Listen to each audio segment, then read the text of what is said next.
All right. Hi, everybody that's not here right now and is going to watch this later. This is Rob here at Smirking Gun. And yeah, for all of you who watch this later, thanks for being watching. I decided to start this a little early because I wanted to talk about the new season of The Legend of Vox Machina based on Campaign 1 of Critical Role. Uh, this morning at 3 a.m., I think Eastern, so 2 a.m. Central Standard Time, they dropped the episodes. I was waiting till 11, but they've decided to push that, so I didn't watch it until this morning. And I watched all three episodes before I went to work, and I was thinking to myself, man, I wish I had some time to talk about it now.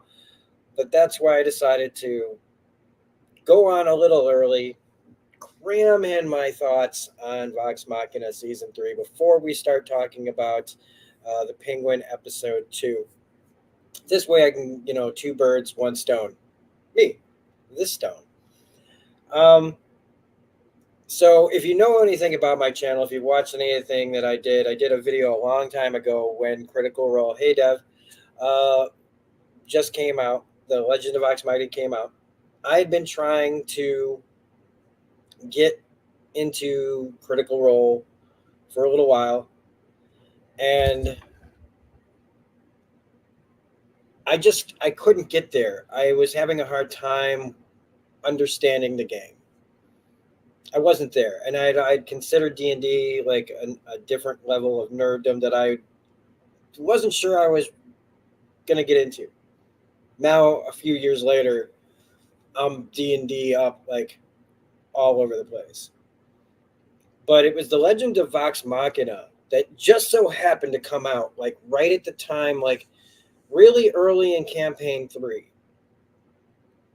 So I watched the Legend of Vox Machina, and it gave me the context for what I needed to understand about Campaign 1. And so it was real easy to go back and start from episode 1 and go. I know who the characters are, I know what their powers are, and I was starting to learn D&D because of it. And that was one of the things. Is this Vox Machina was my like in to start learning Dungeons and Dragons. And the show was amazing. The show was hilarious. It was my kind of sense of humor. And when I got more into Critical Role, I realized like these are my people. I've been looking for my people like my whole life, and they'd been on the air since 2015, and I didn't know about it. And I was mad at myself. But then as I'm watching Campaign 1, I was told Campaign 3 had just started, so get into that. I put Campaign 1 aside and caught up to Campaign 3, then started watching Campaign 2, and blah blah blah. I've watched a ton of Critical Role. I've watched every single episode of Critical Role, and I went back because I knew season 2 of The Legend of Vox Machina was coming out. So I got more into Critical Role Campaign 1, and it was at the Chroma Conclave. And when the dragons show up, it was just I couldn't stop. I couldn't stop watching Campaign 1. I watched it all the way through to the end. And when season 2 came out, it didn't disappoint at all. I loved how they handled any of the changes that they made. I still loved all of it, and I loved how they got to the end. I loved how they got to Raishan. I loved, being like the person that was, in Whitestone, pretending to be the older lady, telling them that they're the one who they should side with to defeat Thordak, who was played by Lance Reddick, is played by Lance Reddick. And unfortunately, everybody that watches this show, so many people in the TV and movie and pop culture worlds know Lance died. And I've liked Lance Reddick all the way back to The Wire in the early 2000s. And Fringe. I loved him on Fringe. He was that character that you were like, you don't know how much you're going to like them. And then the show just keeps going, and you're like, oh my God, I love this guy. and he's been good in everything. And it's a darn shame that he passed. Um, I'm so happy that he was able to record. Nobody knows, right? It's not like he was like, "Hey, I got to get in there. I'm about to pass away." But I'm so happy that they were able to get his performance in for at least season 3 here. And just to talk about season 3 a little bit, I wanted to talk about how they're doing it. The voices are all there. The animation is there. We're leading up to the big Thordak fight. I'm assuming by the end of season 3. I don't know if there's going to be a season 4 or not. I hope there is. I would really like there to be. But what I wanted to talk about was really how they do the show versus how they do the actual sessions, because this has to still be a TV series, an animated TV series, and so it still has to follow the same kind of rules that a TV show does. Certain things have to happen, acts and things like that. When you're sitting at the table, it's just pure story. So much can happen. It takes a really long time, and yeah, they have to cut out a ton of it. Fortunately for Vox Machina, and it's kind of like Game of Thrones, where they might have to take away some things, they might have to change the way some things happen, but the big moments are all still there. And they all still happen here. It might not be happening quite exactly the same way. Like the whole beginning, I was a I feel like we overused the action sequence that then goes to one day earlier or 6 months earlier. I don't know really why they chose to do that here. I don't think they really needed to, but it is a very exciting beginning to the season, and maybe that's what they really had in mind, was really want to come out and just kick some ass and show everybody like they've been gone for a little while. They've been gone longer than they were between season 1 and season 2. It's been I'd say about 7 or 8 months, maybe longer than that, between an extra time before this came out. And they're busy, and so it makes complete sense that it didn't come out. And I would rather it be great and not come out right away than come out and you never know if the animation's going to turn out or what. But so far, so good. I like that they kept the Raishan stuff. The Thordak stuff with the eggs and things, I don't know. Like I said, it's good to see Lance in the part. Uh, Percy going after Anna Ripley and the Pepperbox stuff. Percy taking responsibility for creating the guns and her using Orthax now, and him feeling like that. We get the rise of Keyleth and Vax's relationship. We get the rise of Percy and Vex's relationship.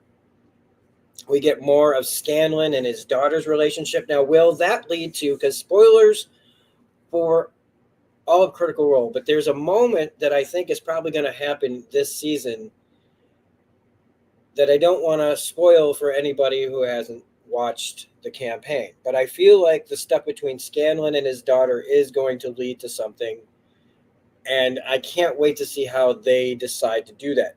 The main reason why I'm wondering if there's a season 4 or not is because after the Chroma, like with the Chroma Conclave and stuff, I mean, there's always going to be an end, right? We know that there's an end to the Chroma Conclave story. Is that the end of Vox Machina? To anybody who doesn't know, that's not the end of Vox Machina. I thought it was too. I was like, man, like, how do you top the Chroma Conclave? Well, we'll find out, because I just don't see how they'd be able to get to that story, the last big arc of Vox Machina, in this season. Do they have enough though for a 4th season? I think that what they'll do is they'll probably just create some really fun stories, and we'll get some new characters as well. Another thing about this season already is the guest stars are all here. All the voices are back. I'm especially liking Raishan. I really like how they're handling the dragon that they really shouldn't trust. I also really love that they brought back, that Anna Ripley is in this, and Kelly Hu as Anna Ripley is really good. I like seeing what Orthax, the demon that was like possessing Percy, looks like. The only things that I don't really like in this is just that feeling of the TV show versus what it feels like sitting and watching at the table. It's the only thing that I have a hard time getting used to because, oh, we have to do this because it's a show. Oh, we have to do this because it's a show. We can't just, like I said, it has to follow some rules to the format. And so some things happen, some things don't happen, and that's okay. Um, D is probably going to be here pretty soon. I know I didn't really, I don't know how to review Vox Machina. This isn't really a view. This is just, I'm happy with it. I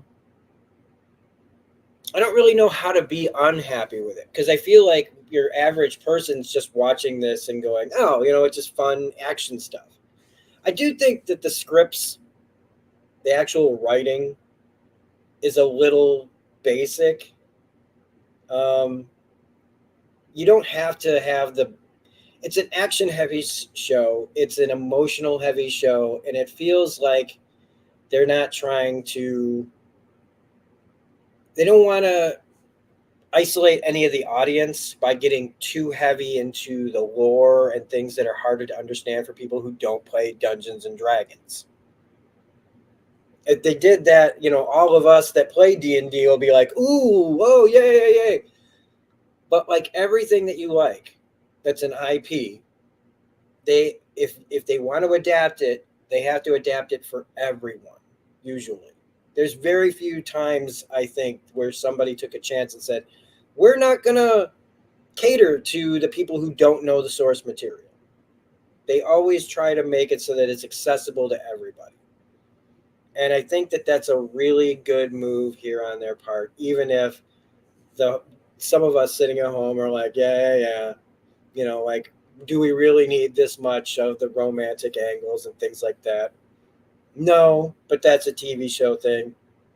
Did we really need, uh, all of the stuff with Scanlan's daughter? Could that have just been pushed aside? Sure, but it's not. Like, it's not. It would change Scanlan if we didn't like have that story in there. And Vax, the stuff with Vax, that feels really dark and feels really ominous, and it's like it's coming. It still feels like, I don't know, like a little bit of his story's getting pushed back, but I digress. Anyway, Darren's here. Hopefully, oh, I didn't send him. Oh my God, I didn't send him a link. I am so fucking stupid. I'm doing all this talking, and I forgot to send my the person a link. Darren, I'm sending it to you on the Discord right now. I can't believe I forgot. I was sitting here so nervous. It's on the Discord right now. So he'll be here in a second now. Buddies. Yeah, I can't. No, this is bad. This is like really bad that I forgot to send a link because I've been literally sitting here for like a long time getting ready to do this, and I'm actually really nervous and very anxious. I'm not doing my best because I'm not used to doing these on camera anymore. I'm not used to doing these by myself. I'm not enjoying being by myself, to be quite honest with you. It's like it's freaking me out a little bit. So hopefully this will change things.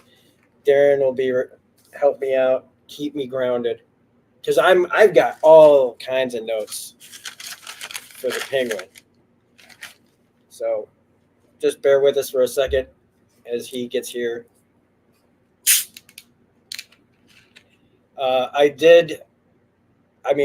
He's probably, if he's listening, I'll wait for him to get here because I did finally put together the big video that I was going to make for him. There's no bells and whistles on it, but I did finally make it through putting the Jeremy Saulnier triple feature review together in its most basest of forms, and it is on YouTube in a private listing that I'm going to send to him only, and like let him go. Look, can I put this out because I don't know if it's any good. But I did review Murder Party, Blue Ruin, and Green Room in one giant 2.5 hour video that I did over the course of a few days. My voice failing me. Uh, you'll see in the video I'll probably send the link to this stuff to my Discord before I release it out to everybody else. I am Jack. There we go. Buddies! Hey. How's it going? Good. Hold on. So I gotta mute my the YouTube channel there. I was listening to you while we were getting all set up. There we go. All righty now. Rookie move, forgetting to send a link. How did I forget to send a link? You were excited. There was so much to dive into. I was doing dishes. I was trying to keep myself occupied for a long time. I rewatched everything. I rewatched Penguin. I took all the notes. My TV's off. I've been just I baked Italian beef. Yeah, I know. I'm coming out with I know. Yeah. I've been so industrious today trying to keep myself. And I apologizing. I have sweat pouring down my face. I wanted to turn off the air so there wasn't such blowing in here, but here in LA we're getting a little bit of a heat wave going on. So if you need to turn your air on, I got my fan blasting me right now, and it's not 100 degrees like I know it is there. Okay, well, all right, audience, you can let us know if it sounds like a windstorm in a second. Let me know, and I can switch things off. But hold on. No, we don't. We can handle a little oh, your air's working now. Okay, that's excellent. It's okay if there's a little air. There's air between my ears, so. All right. All right. Too bad. So I was struggling to talk about Vox Machina. Like I said, I'm not used to being by myself anymore on these. I still have to get used to being on camera again. It's weird. I know. It's one of the reasons I haven't really dived back in. I'm like, no, I need to talk to someone. It's too much to do it all by myself. It doesn't take much, but I've just been so in my head. And I was telling them, and I'm telling you again, I'm going to send you the link because I finally did it. I finally put together the big video. It's on YouTube, but it's in private listing. So I'm going to send you the link, and it's 2.5 hours, man. So I know you ain't getting through it in one sitting. So when you finally get done with it or whatever, however far you get into it and you go, it's okay to put that out, I'll probably put it out in its current form because it's so unedited. It's just all. Yeah, but I got to give you big thanks for even taking this on. Green Room, which is what sort of started all this, is my son's favorite movie. And so when Rob was looking for movies to review, I threw that out. And evidently that started a whole rabbit hole for Rob here. So I'm kind of excited about where you all went with this because you tackled a whole kind of project just together there. Yeah, it's interesting. I started listening to it while I was doing dishes. So far it's all right. It's not on camera. It's just voice and my little avatar. And I explain a lot because that's me. At the time, I had been singing Pearl Jam at the top of my lungs, and could barely talk. But anyway, that's not why we're here. But this is a great way to adjust into talking, because I talked about the Penguin a few days ago before we did a Baldur's Gate 3 broadcast, and I couldn't believe how much I liked it. I was really glad I talked about it. And then I had enough time on my HBO free trial through Prime to watch the second episode. And I loved it. I couldn't believe how much I liked it. Other people were talking about it. There's a ton of people talking about it, which almost makes me not want to talk about it Sure. because everybody's just loving it. It'd be one thing if it was like this. I mean, I guess it's good to finally talk about something that everybody's liking right now. It's like Game of Thrones season 3 era. You know, he's like, there's nothing wrong. Everything is good in the world. Sort of. Yeah. But we've been talking about things that don't make sense. Why does this exist? Blah, blah, blah. And then this comes out, and I'm fully prepared to think this is just another throwaway wannabe gangster show with Colin Farrell in it. And I wasn't ever going to say that Colin Farrell wasn't going to be good in it. I just didn't know. These days, you just really don't know. Yeah. And it's not directed by Matt Reeves. It's in his universe. But we do have Craig Zobel directing him, and he's not a bad director. I said in my other video that he's made some pretty decent movies. And then the writer is one of the first episode writer is one of the writers for Agents of S.H.I.E.L.D. So I was oh, well, what else do I need to know? But I've already given my 2 cents on the first episode and my initial thoughts of this show. So I'd like to pass it over to Jack's happy audience and get your thoughts at least on episode 1, where you think, and then we'll get into episode 2 discussion. Yeah. Yeah, it's one of those things where I really enjoyed the Batman. And I was totally looking forward to what Colin Farrell would bring to this, mainly because I know there's been a lot of talk around with like makeup and body suits and the whole thing of what you can. And I know that it's a lot of work. It's a lot of work sitting in makeup chairs. I'm sure physically it's uncomfortable. But I also thought that this would give Colin a certain freedom of performance, of expression, because it's not like, oh, there's Colin Farrell doing the Penguin. There's not anyone. This person doesn't exist who we are looking at. And I think that that's an incredibly freeing circumstance for an actor to be in, where they don't have to worry about themselves or anything else. They can really just create something with this character. So I've been really kind of excited for this to come in.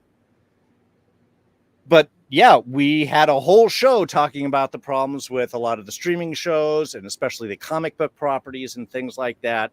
And I got to tell you, between Peacemaker and the Penguin, DC has come out of nowhere to take over the lead of shows and performance. And I mean, look, I watched Agatha All Along, the first couple of episodes that had dropped over on Disney. You know, they're a little Marvel comic book property, and it's a Disney Channel Halloween show. That's what it is. And if that's what you're looking for, great. I'm not saying it's really grabbed me a lot, but I was like, oh, yeah, okay. And then I put in the Penguin. And in 5 minutes, the whole opening scene does so much to establish location, character, drive, motivation, what he's up against, how he's going to have to deal with it.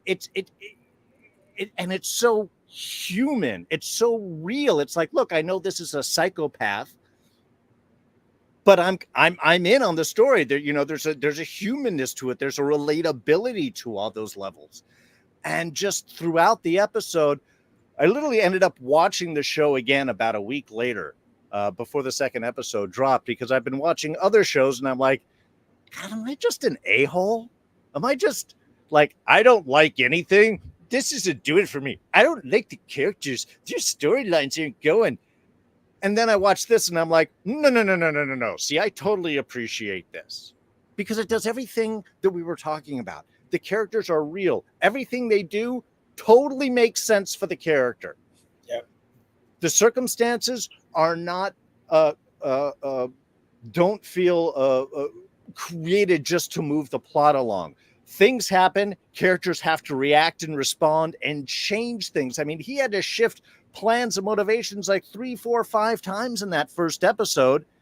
So you see what he's up against, you see how that he is reacting, and that there's a certain like I said, a relatability to him. By that end of the first episode, I was like, man, I would stream all of these back to back right now I'm like, I have to, and, you know, I think it was messed up that they dropped it like a Wednesday and then you had to wait like 10 days to watch it because they show them on Sundays, but the premiere was on Wednesday and it wasn't that next Sunday. You had to wait the following Sunday. So by the time episode 2 dropped, I'm like, come on, man. I need a little bit of that good entertainment just right into the bloodstream. Oh, so good. Yeah. So can I goog enough about this? But yeah, performances by everybody. The cinematography is great. The storytelling is awesome. The cast is off the hook. Oh, I just, yeah, Well, man. Marvel, man, that Disney formula ain't gonna work like this. well, okay. Something that's interesting right off the bat, because you talked about Agatha all along. I haven't watched it. I've Yeah, let my Disney subscription lapse.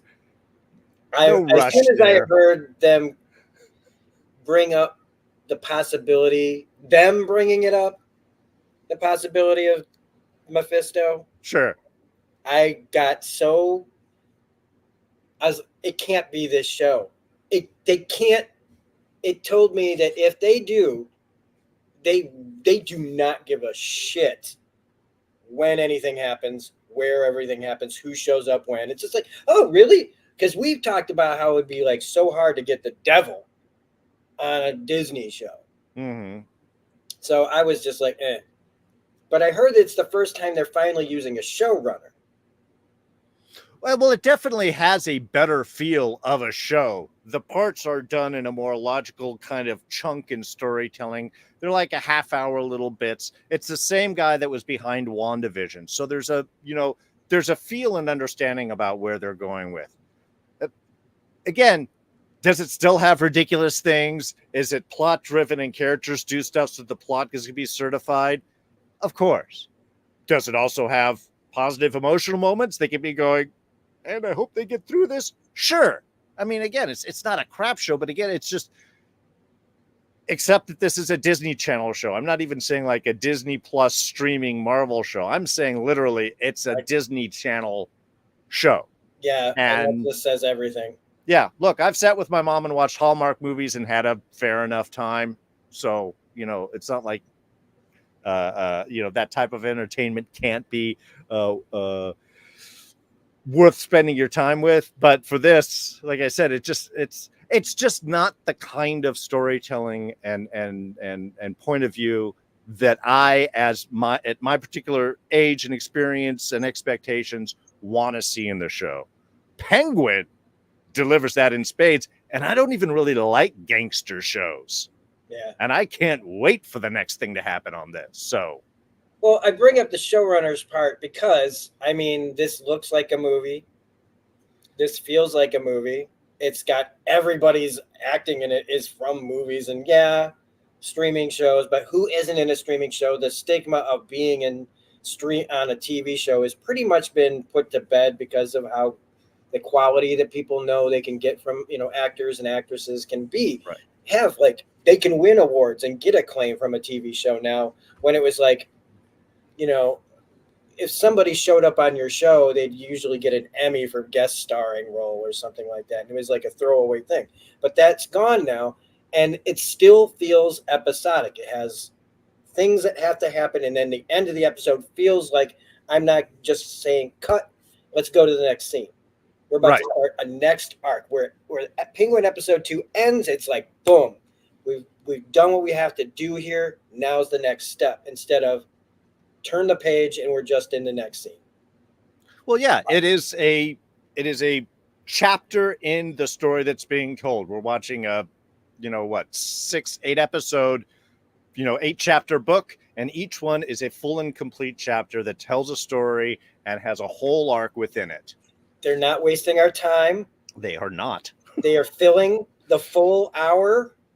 Yes. We are not none of this, and not with like 10 extra minutes of credits after that. We're not getting 10 extra minutes of intros and how many, like, who all made this? How many is it? Like how Disney will put Disney up and Star Wars up and blah blah blah. And I'm not trying to just bash them, but they're the ones who have Marvel. So it's the comparison, but like you said, even Peacemaker too. James Gunn's a movie director, and he's making episodes of television, and they feel like episodes of television. That's the first thing I want to talk about. Is like, God, I'm just so glad that I'm watching a show again that's based on a comic book property that doesn't feel like a chopped up movie. Then Well, yeah, you because say, you feel like you get a satisfying bite with each episode, and not like you got sort of half a bite you're chewing, and then someone yanks it out of your mouth. You're like, but I wasn't finished with that. That's what it feels like with a lot of these, cut up movie ones. Is it's just like you said, it just ends, and you're waiting for the next scene to come in, but you don't feel like a chunk of story has been delivered for you to digest for the next week. and there was a it might have had the same director, but it was a different writer for this. Mm-hmm. You know what I mean? Like they're not trying to force somebody to write a whole movie that they'll chop up. Now, like you were talking about with Colin Farrell, my goodness, where he's gone. I love it. I can't believe that this guy, okay, the same guy who played, and I don't even think I blame him. I think you get caught up in the moment and everybody wants you in their movies. And he was in so many big movies back in the day and a lot of them didn't land. Mm-hmm. A lot of them really didn't land. Everybody liked his face. Everybody loves cute old Colin Farrell. But he was considered like a McConaughey. He just was in just forgettable movie after forgettable movie, but he was in everything. And now again, I think maybe kind of around the time of In Bruges. Yeah, that's what I was thinking. Yeah. Is when he finally got that change to like people started giving him real roles, movies. And so he gets to be the Penguin in Matt Reeves' Batman, which you like more than I do. Okay. I just don't go with that. I don't really. I love Matt Reeves' Planet of the Apes movies. I don't really like the Batman. Sure. I think that Matt Reeves created a great world that was, to me, more Gotham than Nolan's trilogy. Oh, Darkness, for sure. the wet, the grit, it's always night and and if it's daytime, it's like Batman 89 where it just feels weird. Why are we here? Why is it daytime, in Gotham City? I think my thing really was like I loved everything about the Batman except Batman. Sure. I can go with that. I understand that. I just didn't really. I've seen so many iterations of Batman.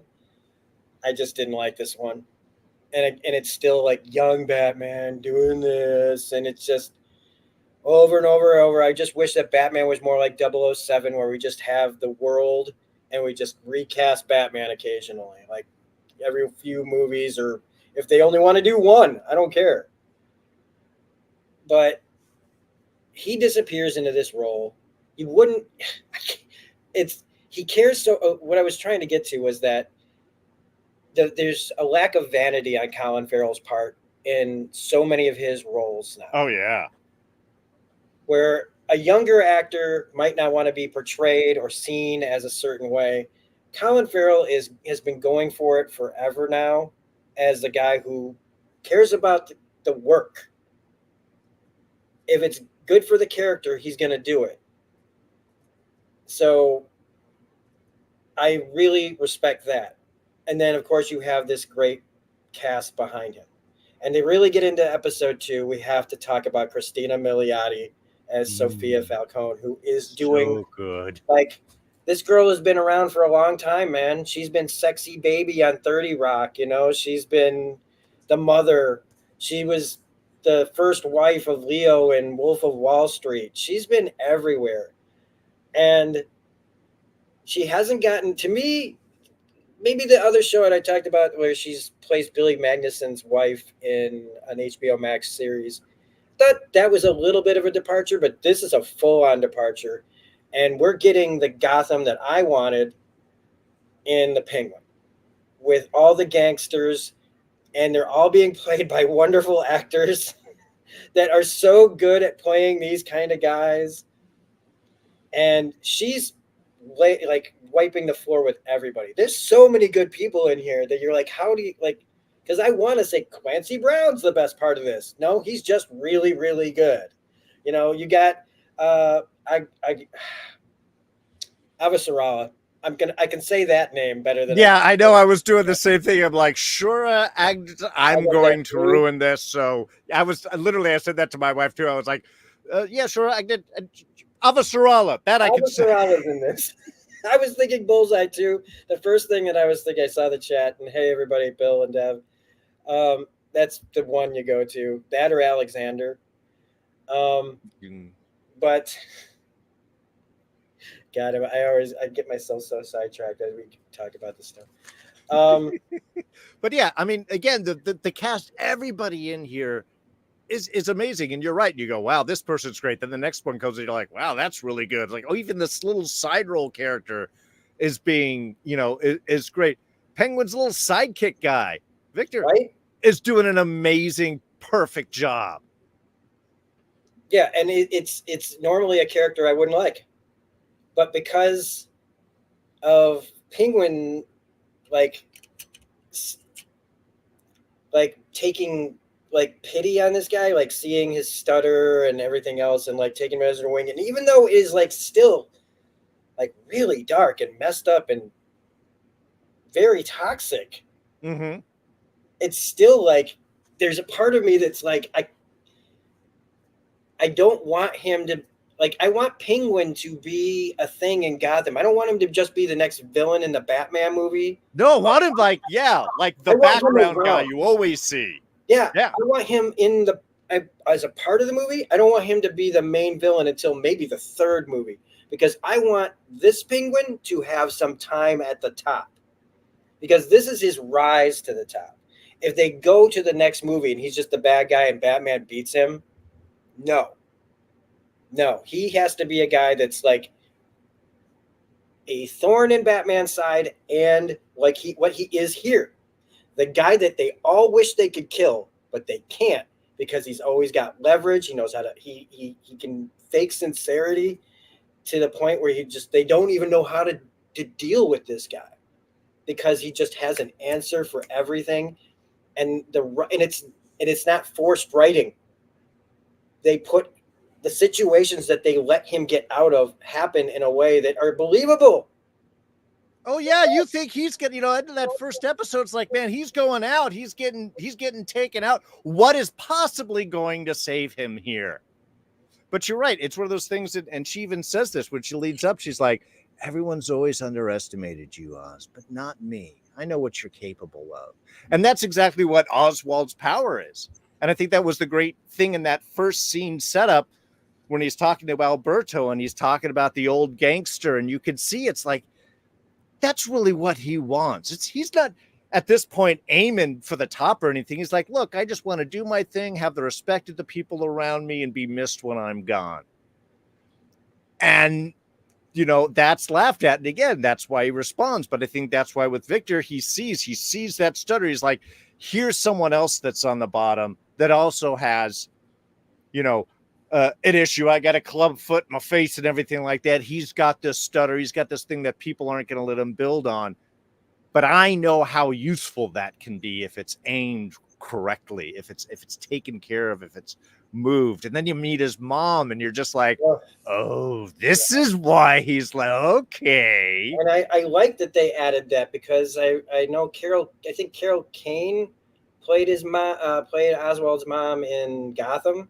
Mm-hmm. And she was, it was that kind of dynamic that's kind of passed, like carried over here a little bit, of the not well mother that has a lot of influence over her son, which is not, again, it's still a relatively new thing to me for Penguin to have that, because what we grew up on was Burgess Meredith and the big campy whack, whack, whack. And then Danny DeVito doing what Danny DeVito did. And in the comic books, it was a really long time before they really got away from the umbrellas and the gimmickry and the businessman who's trying to just look business like or whatever. And I think in Zdarsky's latest Batman run, or his Batman run right now, I think they just wrote Penguin out because it was just like, like he's tired of the whole thing, and he just kind of fakes his own death and leaves. But in this, yeah, it's starting that, like, I'm just trying to survive. And now I'm starting to get the ideas of moving up because he sees the moves he can make. And this isn't about Batman. This Yes.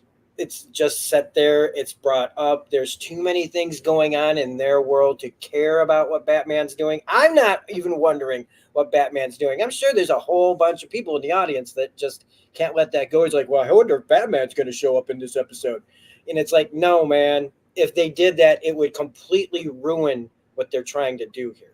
Well, yeah, I actually read an interview with the showrunner who had said that, like, there was talk about, is Batman going to show up? And it's like, we actually tried to see if it would work, tried that, but nothing we did ever worked. It always took the focus and it drew away and it became thing. And it did not feel right for the story that they were telling, in which case that's awesome because, too often the villains are always hyper focused on the hero. And this shows us that the villains should have plans that have nothing to do with the hero. If he shows up, maybe they've got like some like side plan or something. But overall, Penguin's got a plan. He's going off. Whatever this, that's just another competitor out there in the world, like the Maronis and everybody else that's on the street that he has to deal with. He's only going to deal with what's in front of him and what his plan is. And the reality of that is great. And apparently how they've structured the show is that, again, it starts like a week after the Batman ends. And this leads right into where the Batman Part 2 is going to pick up. And I think that's what you should do with these shows. Give us that background in between movies where you reorient and structure stuff, but let us have that adventure. And then later on, when the hero comes in and does his bit, then that can happen in the rest of the city. But we've seen what else has gone on here. And they're just doing a great job of making this world. Yeah, it's a very lived in world. So Sophia, we find out like she's a serial killer. And Theo Rossi is not Hugo Strange, but I feel like he's Hugo Strange.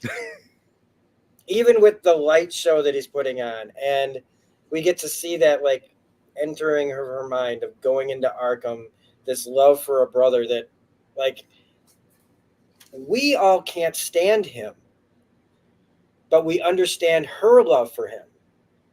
And it's like, I can get behind that. It's the first time I don't want to, like, I don't mind seeing that character come back because I said in the other video, I've never enjoyed that actor that plays him.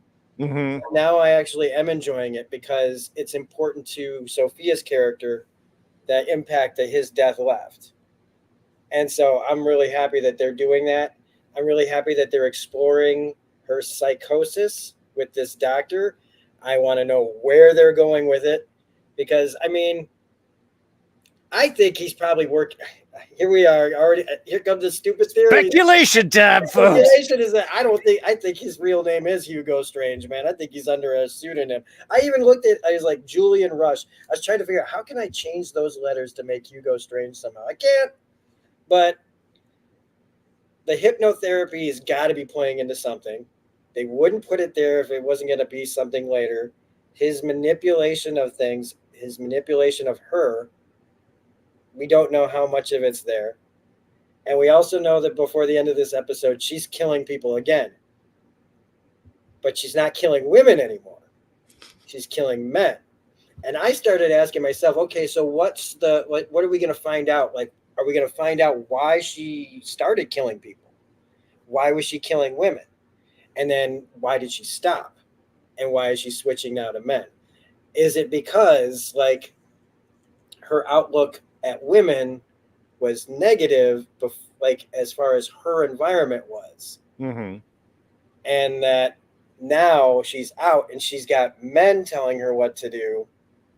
They were the oppressors. So was it a mother that was oppressive in the other before she died? And now it's men oppressing her. And she's going to start taking them out. Will that even be, like, I feel like it's going to be a thing. I don't know. There's a scene where she's talking to the junkie detective. Yeah. And she has that moment where she goes, like as she's talking and she takes a breath, like this weird noise and I went, give her the Emmy just for that. Because it's like effortless. I've never seen somebody just play such a broad character and make it should be campy, it should be cheesy in any normal respect of we're talking comic book characters. We're talking about characters that I've seen before, portrayed by other people before in other formats. And this could be that kind of Gotham campy performance, but it's not because No. Yeah. they don't she doesn't overplay the terror that she feels in her own condition, her own uncontrollability. I think she's aware of it, and she's having to try to stay sane in an insane situation and also try to reestablish herself in the family, find who killed her brother, and deal with all these people that are in her way. And to me, she's a bigger force than any of the dudes that are sitting there doing great acting jobs, but are all going to end up like she says at the end, I'm going to bring them all to my knees. Should be fun. So I can't say enough good things about her in this. Well, to me, it's a lot of that choice. Also, again, they're not dwelling in the melodrama. They're not, basking in these emotional moments that a lot of shows will tend to do it, and that adds that drama. Everything is all very real, and I think that's, to me, that's what makes these types of shows very well done when they're able to accomplish it. Is they take this ridiculous comic book world and they go, okay, this is real to the people that live here. Yeah. And that really grounds everything out. It gives a relatability to it. It gives a naturalness. And while things can be big and ridiculous, they don't start to become cheesy. No. And even if you have those little bits of humor, you can kind of laugh at these little humanistic moments, yeah. Where you realize it's like, oh, they're just seeing something or having this or whatever. It's like, there's a believability here. It's not like nobody is posing in this. Nobody is pretending. When she wakes up in those nightmares, she's had that. She's grabbed herself. You realize the fact that they've got her sleeping in her closet. You're like, well, yeah, of course, she's been institutionalized for so long. That's probably the only thing in that small room where she feels comfortable. Also, she's less of a target than if she's in her bed. And that's part of the other reality of the psychoticness of her world. Yeah, I'm home. I'm not safe. Yeah. I mean, it's brilliant. And in fact, and I've got to say, for that reality bit, this had my favorite superhero name drop in any CBM from a reality standpoint. And that is when your junkie detective is at the bar trying to get his drops. And he's like, well, what about this? The bartender's like, yeah, you can blame that on the Riddler. Yeah, take it up with him. Yeah. And I'm like, that's perfect. That is how the Riddler's name should be dropped. It's it's a one-off. It's just the guy. There's nothing like, you take that up with the Riddler. Yeah. Or any crazy bit like that. It's just thrown down. It's like, that feels like the natural bit in this world. Yeah. And speaking of, because I want to justify my thumbnail, I think she's a better villain than the Riddler. I do. I like Paul Dano. I think Paul Dano's a great actor, but I think that was one of the worst Riddlers that's the worst Riddler I've ever seen. That's the worst adaptation of the Riddler I've ever seen. I know they wanted to do something different, and I know they wanted to keep it, this grounded, gritty, whatever. But I mean, Colin Farrell's walking around like doing this like crazy slide with his movements. He's got the nose. He looks like the Penguin. And they gave him a club foot, because I don't remember seeing that in the film of him having that same. Yeah. Painful. Again, these are the small things that you're like, well, of course, that would explain the whole waddle. I mean, there was the scene where he's tied up and he kind of had that little waddly bit, which was like, ha ha. But yeah, this totally works. This is like, yeah.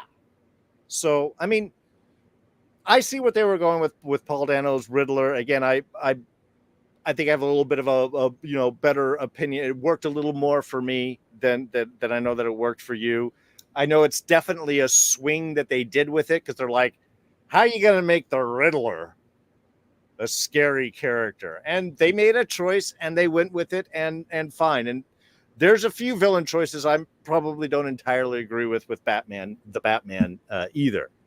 But you're right. And I think it's that unexpected craziness that Sophia brings to it. That's like, yeah, she's crazy, but has she gotten over it? And is she just snapping or is she planning out? You don't know so Yeah. much with where Sophia's coming from. And I think that is like infinitely more frightening. And I Yeah, think because Oz she's knows sane that most also. of the time. And she's just reacting to how other people are reacting to her. Like at the funeral, when everybody's staring at her and they won't just let her grieve and they have to look at, is she going to be crazy? And so she just gives them like what they want, but she does it in that way that we all know she's messing with them, but they're too ignorant to know it. I like that they let us in on it by how well we know her already. In 2 episodes, we know her so well that we can laugh at those people going like, you don't have any idea what she could do to you guys right now. Like she's the like real villain in this. Well, because you get to see her snap point effectively, where she builds through the whole episode, where she's just trying to deal with the brother and she's trying to deal with everybody around her that's not Like, treating her well and not respecting her and not doing it until the end. Yeah, when she has to see with us, it's just like, okay, gonna shed that skin right here. And now we're gonna go in and do it right. Any apprehension she might have had about dealing with things or what's going on or what people's opinions are, no. Now it's all out and she's going for revenge, and anybody in her way is gonna highly regret it. And that and they she do. also doesn't feel like one of those villains that's gonna suddenly be like, "Oh my God, you betrayed me." No, you know that no matter how much she's working with him, she's always gonna be like ready. It's She's just a matter of expecting it. time. Yeah, Yeah. you're like, we're gonna work together until one of us has to kill the other, and that could happen at any point. And that urgency in the episodes for all the characters to all try to like win, to me, is like a Game of Thrones in itself. Everybody's trying to just get ahead of the other person just long enough to live. It's a better Game of Thrones than House of the Dragon, man. Well, I mean, you and I can talk about that. I mean, I think it's a boring show, but no, it's, I find the characters boring in a world full of all kinds of characters that could be made interesting. They found a way for me to make those characters really boring, but that's something else. That's a Yeah. different topic. But these characters aren't. These are the same kind of characters, and they're not boring. Even the guy that's like Castillo, that like, okay, well, first we were talking about the realism. Yeah. But like, so that action sequence of where they force him onto the truck and he doesn't want to go, and he's automatically, one of the best things about the show is watching him think without him thinking, and he's just like, what am I gonna do? What am I gonna do? And so when he knows it's coming and he's still having to banter and play with the guys, and he's like, does that sudden turn and shift in the car when he's suddenly like, this is a good time for a joke. This is a good time for me to go right here. And he's like timing it. So like, how do I survive this? Like he tells us throughout by the end of the episode, when dude's in the grave and he's like, this is every day, basically. Someone's Oh always on the God, that planet was you so. in the grave. And Yeah. if I didn't do this every single time, balls to the walls, make something happen, I'm in there right now, and that's where you're gonna end up. And like him in that scene where he gets out of the van and Castillo's standing there, and you go, he's gonna shoot Castillo. No, he shoots the guy next to the car to keep the cover going. When that happened, I was like, the writing on this show is amazing. Oh yeah. Well, and that's it. It's like, look, he has a plan. Everybody has a plan, and then that plan's gonna get fucked up, and then you have to adjust on the fly with that plan. Yeah, and which is what makes that scene in the graveyard so important, or just the grave. I guess it's not really a graveyard; it's the middle of the woods. But but makes that so important because that does spell it out. That is exactly the stakes of this show. You, at any point, are never, ever safe. Whatever plan you have, that may get changed in a moment's notice, and you're going to have to think on the fly and make an adjustment. And you've got to have partners, which is, again, why I like the little connection between him and Victor, because he took that chance on Victor, who then, when Penguin was in it and was definitely going to be gone, Victor did the thing dropping out Alberto's body, which saved his butt. And they get to do that back and forth, you know. I mean, and that's like, again, it's a loyalty thing as that as well, you know. Yeah. Well, I talked about that too, of like, where does the right hand man, like, where do the villains get their right hand man? Where do they get the guy that would do anything for them? And this show is showing us that. Like, which we always see in like the animated series, Joker and all of them have these goons, and there's always one big guy or whatever that's like boss, and sometimes they'll be last a couple episodes or something, then all of a sudden there's a new one. You're like, uh-oh. Like he's in he made the mistake, and now he's in that grave where Vic would have been. And it's not just when there's a believability to everybody's reactions to things too. Castillo, he's not the star. He's like, he's just a regular. Well, not regular anymore, but like his turn where he's like, I didn't do this. Most of the time that comes off as really hokey and corny and like, no, man, it wasn't me, dude. Now he's just like, no, I would never do. Like his insistence of like, he sounds super reasonable. He's like trying to be like, hey, no, why? What, me?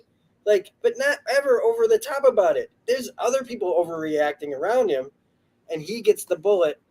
And that was another scene where I was like, oh, he's going to put it in Michael Kelly's pocket. Oh, yeah, exactly. And then when it pops up in his, you're like, what? Like, I was like, I even said, oh, what he's going to do is he's going to bump into somebody. He's going to put it in that dude's pocket because he's trying to get him the whole episode. But he doesn't even have to worry about it. He's like, I'll still get him a different way. You know what I mean? And he does. And it's just, and it also happens all the time where the bad guys just are like, God, why is he the one that is always like giving us like this like information that we just want to kill you? Why can't you let us kill you? Why do you always have some other purpose to keep yourself valuable? And again, he says this, I have to make myself valuable because they've been trying to kill me my whole life, basically. Yeah. And we've never seen that Penguin before either. Oh no, to me, I mean, Penguin's always, like that B-C list character. Yeah, he's around with Batman and he's kind of a little trouble, but he's not that big. And now I'm like, man, if you get Penguin as actually like a serious crime boss in this up against the Moonies, that was always one of my favorite interpretations of Batman. Is Arkham City video game. Yeah. Because I love how everybody has their territory and they're the bosses and they're their particular stuff. And to me, there's a lot of preview. There's a lot of aesthetics that this show takes very, very well. I mean, obviously the Batman pulls a lot from Long Halloween, which makes sense that now you have Sophia who pops up in Long Halloween, and then in the sequel to it, I can't remember the name of that one is, but that's, her kind of like big thing. So it's like this sort of makes sense, but there's also, the look on it. It's very similar to what No Man's Land, which is where they pulled the Arkham City game from. There's the shot where they're going down the freeway and the big curved road, and you see the collapsed seawall behind them. And I'm like, oh yeah, that's the upper right corner on Arkham City there, where Poison Ivy's area is right there, and then right over there is where the police station was. And I'm like, I'm seeing this, which, as a larger fan of the larger franchise, is a beautiful reference, but just as part of that town. It's like, this is a cool thing that if you know nothing about it, it just looks awesome. And if you are familiar with this source material or these background other interpretations, you get to see a whole nother layer and have whole extra expectations on it. Dark Victory. Thank you, Bill Casey. The sequel to Long Halloween. So, I mean, it's like, there's so many like very cool things about that. And I'm like, I would really love to do this where Batman has to deal with, it's not always the villain that he captures and puts in jail or does a thing. These are the villains and stuff that he just has to deal with in the midst of whatever other adventure he has to go on. And setting up Penguin and the rest of the gangs and stuff like that in this type of atmosphere is awesome because, like you said, I would expect him to be this background fixture in whatever Batman story is going to be told that eventually he will have to deal with. He may not arrest him, he may not be the big villain or so on, but there's going to be an encounter at some point because he's going to need information off of him. And now he's just going to be the bigger guy now. He's not just the runner of the Iceberg Lounge. He's the fucking Penguin. Yep. A name that will instill fear and respect in people and not just Oz. Yeah. Because certain people call him Oz and certain people call him Penguin and certain people, it's like. Well, yeah, but they call him a penguin as a derogatory term. And I think that's the great thing about this show. I think by the end, he's going to be like, that's Oz. I'm the fucking Penguin. And you're going to respect that. So we also have, and I had this written down. There's one thing that I feel like is the big mistake that the character makes. It's the only mistake I've seen him make that I feel like is the television thing that's just going to happen. And that's when he lies to Sophia about his mother. That he says she died a few years ago. I feel like that's his big mistake. Because when you, in a TV show or something like that, when you make that big lie, it's just a matter of time before it's revealed by the wrong person. Sure. I feel like that'll be his big mistake this year, is Sophia finding his mother. And whether or not she'll get anything useful out of that. She might even kill her. I don't know. I don't want, again, speculation town, population. If it was a movie, it would be the second act turn right there. But also, did you notice his brothers are named Jack and Benny? I was like, Jack Benny? What? His mother must be a fan of old 50s TV and 40s, I guess would be. Yeah, 50s and 60s. Well, yeah, because that's what he apparently likes to watch when he gets the whole blame it on Mame idea in the first app. I like that they use a lot of the old stuff too. I really was surprised that we have, and I don't want to mess up her name, Carmen Ejogo from Dexter in here, who is practically unrecognizable from her, like the police chief in Dexter to his escort that he's in love with. There's a lot of these guys always have their girl, their mole. Their mole, yeah. Yeah, and I think that it's a really interesting choice that like she's like giving him the alibi. She's putting herself at risk, and she's not messing around when she's like not happy with this. But she could also be somebody that could turn on him, because it's just they're leaving it open like that. Like nobody has to know, blah, blah, blah. But I was really happy to see her in this. Alexa Palladino from Boardwalk Empire shows up as Sophia's cousin when she has the daughter Gia, and I loved this moment because it's like this like nice, hey, we're catching up moment. But as soon as the daughter gets there and she pulls her close, that says everything, because it's like she knows that Sophia, as happy as they are to see each other, I guess maybe more one-sided than the other now, she's like, but I know you're a killer and I don't want you to be around my kid. But Sophia sees it as, you really think I'm going to kill your kid? Like, you really think that this is me, that I just am like this monster? But then again, she plays into it not in front of the kid, but enough to like so that the mother knows. Oh, the message is And delivered she there. can't get Yeah. out of there fast enough. But I always like bringing up the some of these actors that are probably not going to have bigger roles. But And I'm HBO, curious who is going to end up being Gia's father, because when she said her name is when Sophia had her like pause reaction. So I'm like, there's going to be some little link, because of course she tells the story. Oh, we should go to Italy. Remember, we used to go there as a kid. And that's immediately what her uncle starts saying. Like, you need to leave town. You should go to Italy. Remember, you always liked it as a kid. You always did, talking about the exact same thing. So I think we're going to find some little connection in there. Yeah, I hadn't Again, considered that. I was just playing up the whole monster, like I don't want my kid around a monster detail.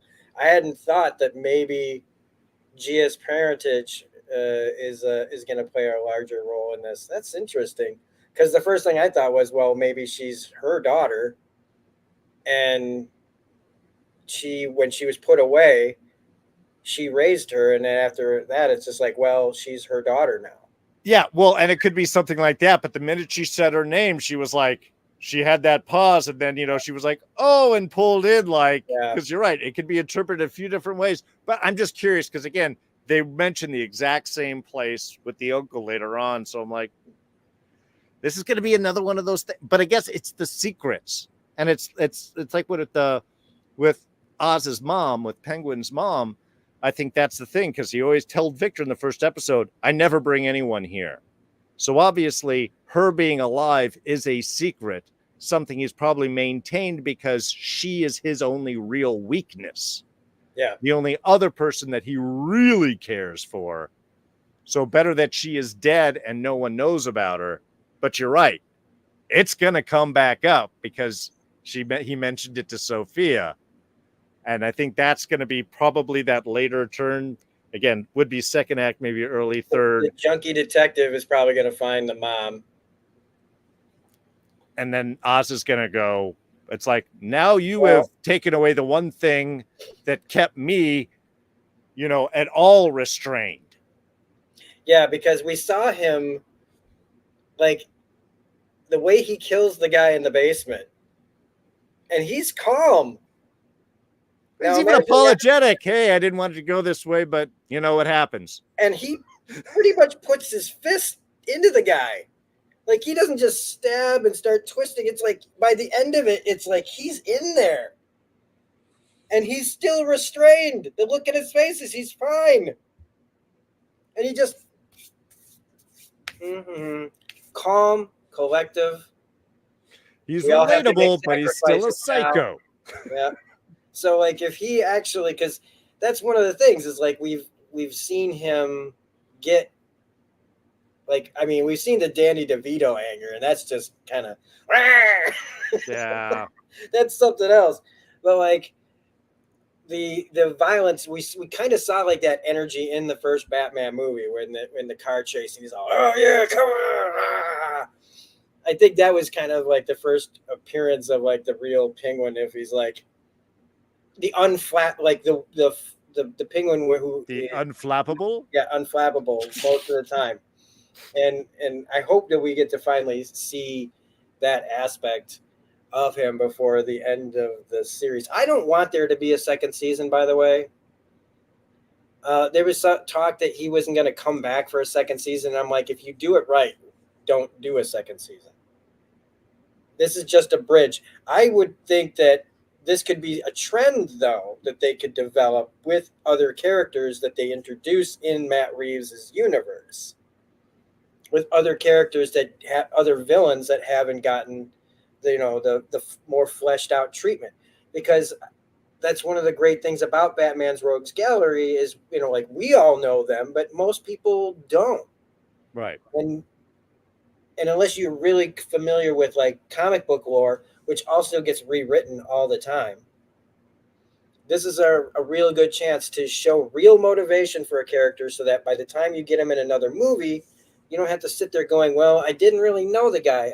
A lot of the complaints about Marvel movies, villains is we don't really know them that well, and their motivations just seem to be to get in the way of the hero, which honestly is is kind of the thing in a lot of Marvel properties. A lot of those villains don't really need a backstory too deep to understand them. But I think Batman's, because of the more psychological level of his villains, it Right. is more important. I don't know who they do. I would like for a whole season. I wouldn't mind seeing something like Killer Croc.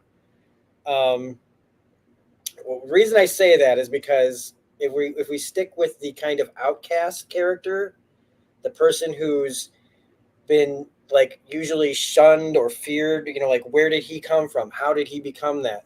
I mean, you could do like a Solomon Grundy, but that would be going like way back in like time to like how he became a zombie. So like there's certain characters like him or Scarecrow, or Right. you can't do Riddler, and they're not going to do Joker. So I'm trying to think of other levels of characters. Yeah. Sorry, Bill. Yeah, I was thinking Freeze would actually be Mr. an interesting Freeze, one yep. if they found a way to make that character work correctly in this world. And I'm Yep. not saying that they can't, but he definitely feels more into that sci-fi area that I'm hoping that the Batman and Robin film kind of goes more into, that kind of like larger world Batman, as opposed to the more grounded, like, Mhm. us but slightly different world that Matt Reeves is kind of working within. Yeah. Let's see. I feel like because we are approaching like the hour of that we've been talking about this. I don't know. What else do you got? You have anything? Uh, no, I'm really excited with where they're going with this. I am frustrated that I have to wait like a week in between each episode for it to come. Uh, and I'm using it, but I am also using it as a palate cleanser because I've watched several shows. I'm in the middle of this old British police procedural called Wire in the Blood with Mhm. Robson Green, um, which had an amazing first season. And then the second season was like that drop off of quality where I was like, am I misremembering the previous thing? Because this was really good and now it's totally bad. And then again, I had to throw in Penguin for that first few minutes and go, oh, no, no, no, no, no, no. Real writing actually exists. That's just a problem with that, that's just a quality step off that show did. And unfortunately, there is so much of that where Penguin really is a refreshing, just a refreshing snack on the television landscape of something that feels real, is grounded, that the creators are taking the world seriously. The characters are doing acts and responding in realistic ways that you could see people would respond to or have to react to. Nothing is plot driven here. Everything is character driven. And that's what streaming, that's what television really gets its strength. So I am really glad that they're taking this time to tell this story. And you're right. Uh, whether or not there's a Penguin season 2, that all depends on where they leave things and where they take the character next. And if it makes sense, great. If not, I'm with you, man. If they decided to take another character, an interesting one, and really explore them, this would be a great thing for streaming to do. And I think doing it right would give the audience a good story that they could enjoy. But then when you get to the movie, you don't have to dwell on explaining these characters. There's enough backstory where even if people haven't seen the series, you could do a shorthand in the movie because so much of that is already real. You don't have to spend a whole lot of time introducing. You can just sort of pick it up and go, and the audience will go with you because this is a real person. And that's a freaking home run in my book. Yeah, definitely. So I mean, I don't have my trial is gonna run out like in a Yeah. day or two. Oh, and God, I'm man, I'm I'm gonna still watch. I'm gonna find a way to watch the rest of this show, and I'm going to probably talk about it. So you're more than welcome to keep talking about it with me because um, this feels like just it's easy. This is like talking about Agents of Shield. Like Oh yeah. we can except there's less to complain about, and I don't, and I say that with all love to Agents of Shield.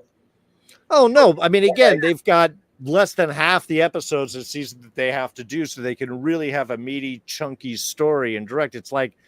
It's more like the pods you had in season 4 of Agents of Shield, where on rewatch, yeah, there's still a couple episodes in the midst of those that didn't work, but the idea of telling a shortened story over just a short number of episodes that you can really tighten up and dive in and tell completely. I think that's really the model that these streaming shows need to follow more, but still make sure that it's giving you those episodic full meal chunks so that by the end you've had a banquet and it's not like you've just been snacking at the buffet all evening. And as disappointing as it is to see the Marvel stuff kind of, the series at least, like take this kind of slide, and I want them to succeed and I want them to get better. I do. Agreed.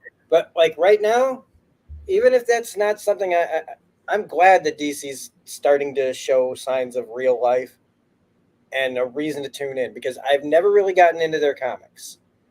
I'm a Batman reader pretty much only. Yeah. I've tried to read all kinds of books and I'm just like, no, it's too much. There's too much lore that I don't feel like learning and all this other stuff. And you know me, I'll do it. I'll be like, I'll suddenly read 700 issues of Aquaman just to like. And I don't Why wanna do does that. he just have that hook hand? Yeah. But I'm just so happy to see DC like starting to make real strides towards what Marvel had with their film and TV. I think that now with them starting with more success on TV, and then we're going to start seeing those movies come out, and I think those movies are probably going to be a lot better than they have been. I'm fine with taking a little break from Marvel while they figure out what's going on, and then when they're back, we'll know it, and we'll have two worlds, and then everybody can stop complaining, except it'll just become more. Well, mine's still better than yours, but whatever. Well, but I like to live in both worlds. Well, and that's the great thing because DC really does have the opportunity to tell different types of stories than what Marvel can. Yeah. With Marvel and the way they have the MCU and the fact that it's run by Disney, you're going to have certain constraints on those stories, on the depth, on the seriousness, on the grounding, on the realities, on all of those things that DC isn't necessarily restricted to because they're with Warner Brothers, which has a much wider breadth of their doing. Yes, the fact that you can have Joker, the movie, have its own little distinct world, and then you can have the Batman doing its own thing, and then they're even planning again. The rest is going to be, there's the Elseworlds part of the DC universe, and then there's the timeline part of DC universe that they're planning out. It gives them so much of a larger breadth of stories that they can take. They don't have to compete with Marvel. They can do their own thing. And then you're right. Then we have 2 delicious meals we can dive into, assuming Marvel gets their shit together, which I'm hopeful. I'm confident that they will. I'm excited about the new Captain America film and the previews for Thunderbolts and all of that stuff. I think that's moving more in a direction that I kind of personally like. But in the meantime, yeah, man, I'm going to be patiently waiting for every Sunday for the next episode of Penguin to drop. What's next, Dev? The Riddler? No, the Riddler was the main villain in the first Batman movie. It'll probably be the Joker in the Batman movie. I don't know. I'm not going to even speculate. I don't really care which villain is in. I don't mean it to sound like I don't care about the next Matt Reeves movie. I'll be more than happy to check it out, and I hope that they make some better strides with the actual.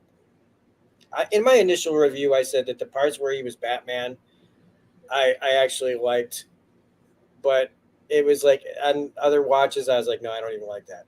So in my mind, the way I work it is Batman Begins starts it, then the Batman is year 2, and then Batman Part 2 will be year 3. Oh, If they continue to evolve the character, I think that's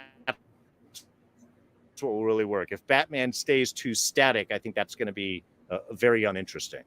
But again, so far they're doing a good job with the world, so I'm pretty hopeful and confident that they'll pull it off.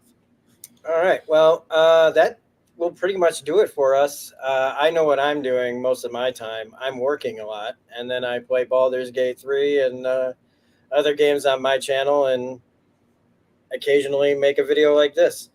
Are you doing anything interesting right now on anybody else's channels? Well, I am just finishing up Rings of Power, and I'm going to actually be over at Alyssa Jean's Reviews on Monday night at 6 o'clock Pacific, where we're going to talk about season 2 of Rings of Power. I heard that season, the second season's like a banger compared to the first one. It's a good. I'm still digesting a lot of it because it's a good season. There's good performances. There's good story. All of it.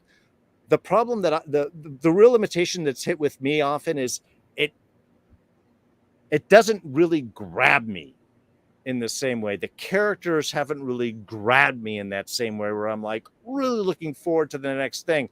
I want to follow the story along and I want to see where they're going. Yeah. But I don't have that like, oh, I can't wait till next episode kind of feel at any point for this show. So I'm going to be kind of digesting it a little bit more over the weekend, but I'm curious to talk to Alyssa and Mark and see what they've pulled out of the series and what their point is, because I think the production is amazing. I think you see every dollar spent on the screen, and I love that. They're making big choices. They do some beautiful camera work and some real interesting stuff in it. It does not look cheap at all, which makes me wonder, why is it that I haven't been grabbed and enticed as much as I think some other people are? So that may be a big point of discussion of what we cover up on Monday. But other than that, I am just excited, and I'm glad you dropped your line because I'd forgotten Vox Machina was dropping, and I got to dive into those first few episodes today. And yeah, I'm really excited with that. So I'm looking forward that there's some actual good shows to watch going forward here. And as much as you wish you could binge this whole series, I just love that there's something to like talk about and think about and yes. And build up and like go, yeah, reason it week to week to do something fun and really have conversations about it instead of just trying to like get it all like, okay, I just finished watching all 8 episodes and let's talk about it in an hour, like. No. I mean, honestly, I don't think I don't like dropping a whole series at all. I really do believe in the week-to-week release schedule. I think it's better for conversation about the show. I think it sits with people better. I think it keeps things going on longer. Too often you drop something and it's like, yeah, we'll talk about that all this weekend. Everybody will. And then nobody talks about it 2 weeks after that. Yep. And if you're spending a ton of money and putting a lot of work into a show, that's just disrespectful, I think, to the whole creative process. And I think a show should give you something to think about and digest and play with for a little while in your mind before the next chapter goes. I think it's ultimately much more satisfying that way. And even though, like I said, I would binge it because I just want to see what happens next. Good. Let that anticipation hit there with an audience for a while. That's when you know you have something magical. Absolutely. So I'll be back talking about Penguin episode 3 some point after the episode comes out. If you want to join me, you're more than welcome, and I will fit you into whenever you'd want to do it. If not, that's fine too. No. I'm looking forward. I think this. I think that would be great. Like I said, I love everything that they're doing with this show, and I can't wait for the next one. Well, good. Well, hopefully then you'll be back for episode 3 with me. Tentatively, you know what I'm saying? Shit happens. We can't always do what we want.